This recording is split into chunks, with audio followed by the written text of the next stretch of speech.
The red and blue lights flashing across my front windows hit like a punch to the gut. I stepped onto my porch, heart steady but senses sharp, just in time to see Margaret Vaughn, the HOA's self-anointed overlord, hauling 2 cops up my driveway. She was waving a Ziploc bag like a battle flag, her voice shrill enough to wake the dead. "There it is. He's a drug dealer. Caught him red-handed," she shrieked, pointing at a plastic bag half buried by my mailbox. Her eyes gleamed with the smug triumph of someone who thought they'd won a war. Neighbors peeked from behind curtains, some whispering, others filming with their phones. What Margaret didn't know, what no one in this manicured suburban bubble of Cedar Valley knew, was that I wasn't just some guy with a lawnmower.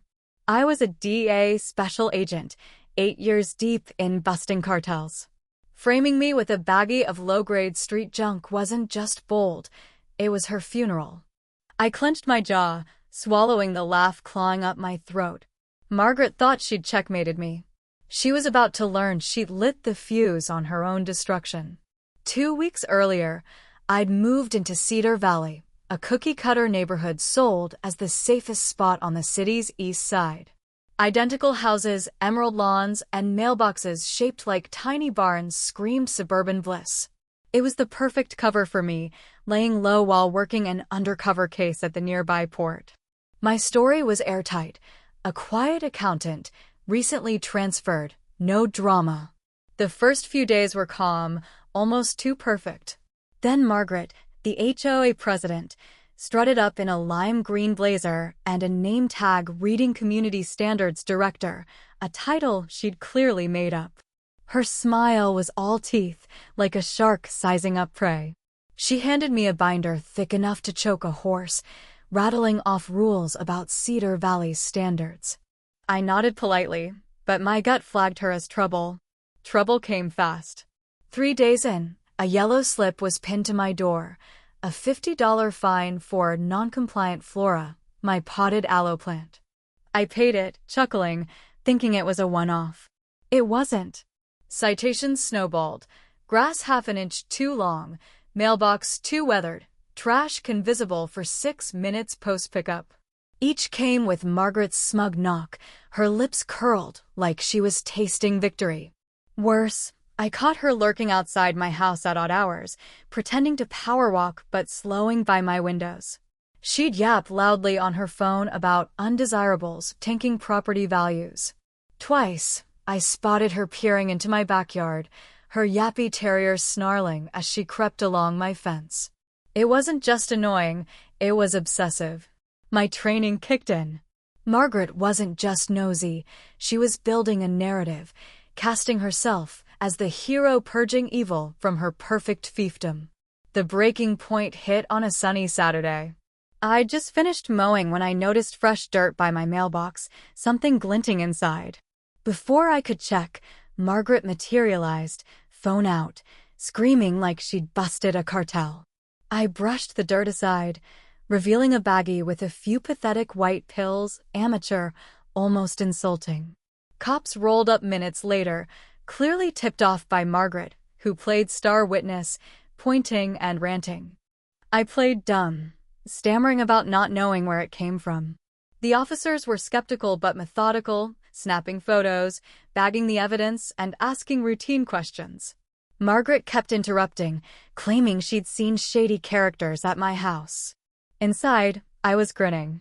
She didn't know my property was rigged with HD motion cameras, leftovers from past ops, or that my porch light hid an encrypted body cam. Every second of her planting that baggie was recorded crystal clear. Her downfall was scripted, she just didn't know it yet. As Margaret preened for the neighbors, I fought the urge to smirk. Her performance was so over the top, so certain of victory, that she couldn't see the noose tightening. Neighbors whispered, torn between her story and my bewildered act. Perfect. They'd soon have ringside seats to the most brutal takedown Cedar Valley had ever seen. The cops asked Margaret to step back for a private chat with me. As she strutted off, her ponytail bouncing, her dog peed on my lawn like master, like mutt. I invited the officers inside, my real smile breaking through. Showtime. The air shifted the second we stepped into my house. The cops, wary outside, now looked uneasy as I shut the door and crossed to my living room console. I pressed a hidden button behind a photo frame, and a wall panel slid open, revealing a security hub with monitors and a recording drive. Their jaws dropped. I grabbed my DEA badge from a concealed shelf and flipped it open. "Special Agent James Hayes, currently undercover," I said, voice calm but firm. Their faces went from stunned to sheepish. I explained that Margaret's stunt had nearly blown my cover but handed me a golden opportunity. They'd done everything by the book so far, I assured them, but I needed their help to bury her properly. I pulled up the footage, Margaret at dawn, sneaking onto my lawn, digging a hole, planting the baggie, and scurrying off with a guilty grin. A second angle from the porch cam showed her face, smug and clear. For good measure, I shared a text from my neighbor Ethan Clark, a cybersecurity guy who'd intercepted Margaret's voicemail to an HOA crony, bragging about taking down the neighborhood drug lord. It was a slam dunk. We mapped out the plan. Margaret needed to hang herself further, preferably in public. I suggested an emergency community meeting, framed as a safety celebration with Margaret front and center to gloat. The officers, Matthews and Torres, agreed, promising to prep a report for the DA. I made discreet calls to my agency, looping them in. My court case was still priority, but this was too good to pass up. For the next few days, I played the rattled neighbor, mowing my lawn, waving nervously, flinching when Margaret sauntered by, smirking like she'd won. She bought it, her ego ballooning. She stood in her driveway, spinning tales to HOA loyalists about my drug empire run from my garage. She claimed my suspiciously green lawn and lack of potluck attendance proved I was a criminal. It was unhinged, and the quieter neighbors started to notice. Doubts spread like cracks in ice. I tightened my defenses, adding cameras and audio bugs around my yard. Every HOA notice, my favorite was a $60 fine for a mailbox tilting 1.2 degrees, was scanned and filed. The night before the meeting, I sat on my porch, coffee in hand, running through the plan. Margaret thought she was about to be crowned savior. Instead, she'd be a headline, HOA tyrant busted in frame job. I pictured the families she'd bullied, the fines she'd slapped on them, the fear she'd sown. This wasn't just about me, it was for them. As I sipped, I caught her silhouette pacing by my fence, her dog yapping. I waved, letting her think she had me. One more night of her fantasy. Tomorrow, she'd crash. The morning of the meeting, Cedar Valley buzzed like a kicked hive. Cars jammed the streets. Neighbors gossiped in clumps, hyped for Margaret's big reveal. She strutted through the clubhouse lot in a crimson blazer, clutching a folder like a prop for her victory speech. She didn't notice the unmarked police SUVs by the basketball court. Inside, the clubhouse crackled with tension. Chairs faced a podium draped in a flag, Margaret's patriotic flex. The crowd was split, her loyalists up front, skeptics in the back. I sat near the rear, cap low, looking defeated. At 10 a.m., Margaret clapped for attention, tapped the mic needlessly, and launched into a sermon about community vigilance. She cast herself as a martyr, glancing at me to drive the point home, even faking a tear about protecting our kids. Her melodrama was losing the room. People shifted, uncomfortable. Then came her big moment. She pulled out the planted baggie, now in an evidence pouch, holding it aloft like a scalp. "Thanks to my courage, we're safe," she declared, voice quivering with fake emotion. That was the signal. Officer Matthews stepped forward, badge flashing, announcing an active investigation. Gasps erupted. Margaret froze, the baggie dangling. Officer Torres flanked her, listing charges: evidence tampering, false reporting, harassment, obstruction.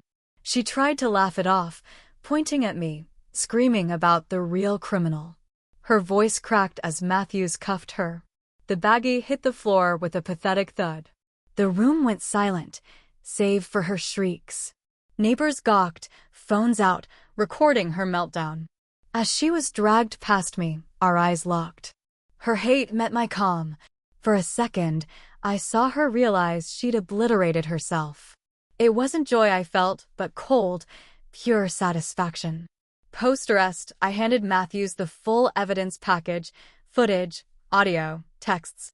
The case was ironclad. Neighbors spilled stories of Margaret's reign, petty complaints, teen vandalism accusations, even blackmailing the old HOA president. The board collapsed within days, replaced by a Cedar County oversight team. News hit like a bomb. Vigilante HOA chief busted in drug frame-up. Memes flooded social media. Margaret's mugshot on superhero posters captioned Captain Clipboard. National outlets picked it up, a quirky tale of suburban madness. Cedar Valley transformed. Barbecues popped up, kids raced bikes, fear lifted. Margaret's charges piled up. Her plea deal meant jail time, fines, and a lifetime ban from community boards. Her last-ditch lawsuit against me, claiming defamation, tanked when she accidentally sent incriminating texts to the court. The judge tossed it in minutes, fining her for wasting time. Life in Cedar Valley bloomed. A retired nurse, Mrs. Ellison, became HOA president, promising potlucks and fairness. The clubhouse hosted game nights, not fines. I stayed, my cover intact, savoring the normalcy. One evening, as kids drew chalk art and Mrs. Ellison planted tulips, I sat on my porch, drink in hand. A mystery box had arrived that day, a cardboard cutout of Margaret in a jumpsuit, saying, "I got busted." Neighbors honked, laughing. I didn't gloat. Margaret's prison was her own making, built on lies and hubris. Cedar Valley was free, alive with messy, colorful joy. That was the win, not headlines, but truth, patience, and a community that refused to bow.